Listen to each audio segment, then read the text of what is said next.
my book is called A Pleasant Kind of Heavy and Other Erotic Stories. And this is a book I wrote a couple of years ago.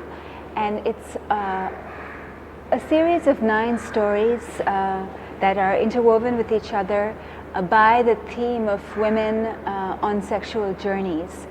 Women who are able to use their sexual capacities as a form of intelligence. And so we can think about emotional intelligence or intellectual intelligence, and also sexual intelligence, which is sort of innate to the human condition, but maybe not as developed across the board, not given as much emphasis in the social realm. And I think my idea was, well, what if it was given a lot of importance? What if sexuality could function in an ongoing basis as the center of one's being, and we could use that as a way of knowing about ourselves, as a way of knowing about other people, and this book is the result, and it's an exploration that walks into very everyday situations. So just as I was saying that sexuality as an innate capacity can be used as a source of intelligence, it's therefore available at any time, at any moment. And so my stories follow people in different settings. For example, an Ayurvedic massage clinic, or a village market, the Broken Bridge of Chennai. And in these different settings, they are using their sexual capacities not only to have sex, but also to think, to reflect upon their lives, and to move within the journey of their lives. I tried to introduce a heterogeneity of narrative, so I talked about women from a range of different backgrounds and also a range of ages.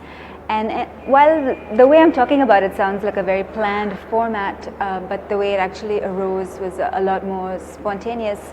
But as I was coming closer to finishing the book, I, like many writers, I was understanding a little bit better what I was doing at that point. And I realized that I was creating a kind of a survival document, because the dialogue about sexuality, at least at the time that I was growing up, which was in the 80s, was very circumscribed, was very foreclosed and shortened.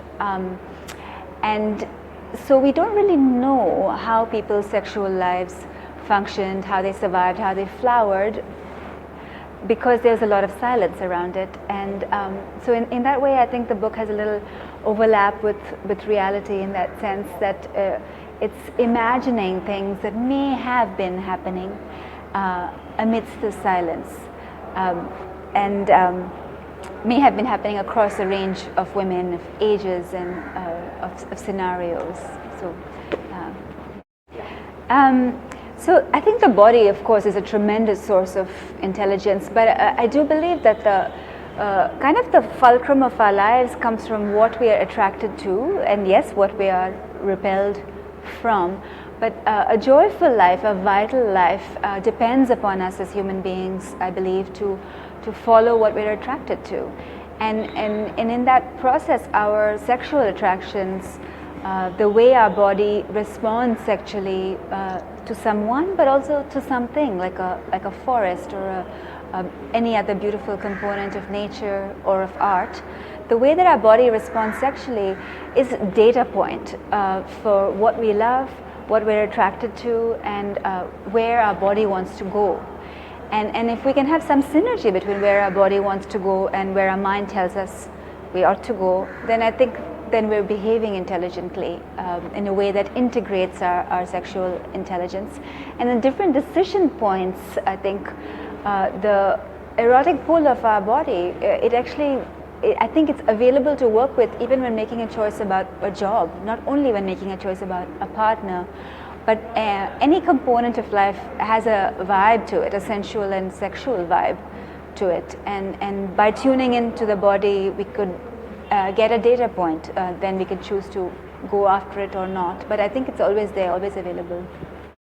I think that the silence gets spoken for in almost every story by a character who brings some words to the silence. And when by silence I mean the circumscription or reduction of sexual intelligence.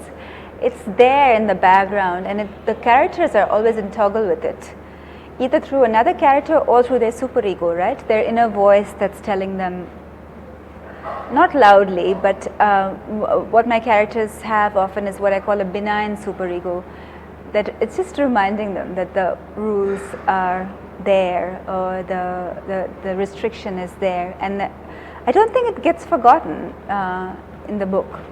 So maybe in that way it's like the Kama Sutra, where they keep at the end of each chapter they say, but Manu's laws are very important, please do take it into account, please do take it into account. So that's there also in the book, there's that. Does that get voiced, the circumscription? In the book? Yes, it gets voiced, but not too loudly.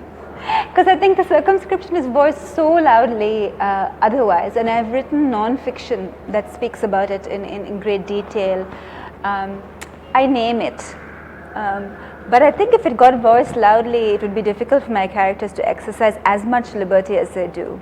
And the kind of the fun of writing this book was to have the characters shamelessly exercise their liberties, shamelessly exercise their sexual intelligence.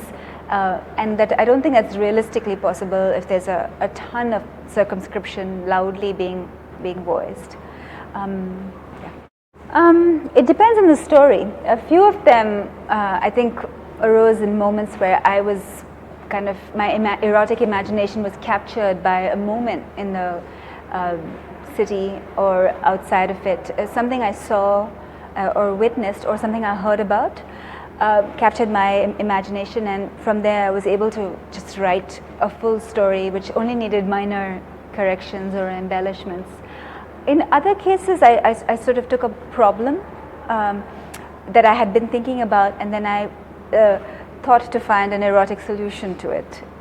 So those stories fit more the construction that you were describing, where you come up with an idea, and then it's just like the clay, that you're working with the clay, and then you sculpt it, and then you're not happy with it, and you chisel it some more, and it's a more painstaking process. So I think I have a bit of both, and of course I'm much more fond of the stories that just happen, because there's this kind of fresh outpouring to it. So maybe 4,000 words. I never, let's see, yeah, I'll tell you, 30 pages each, around 30 pages each story. Yeah.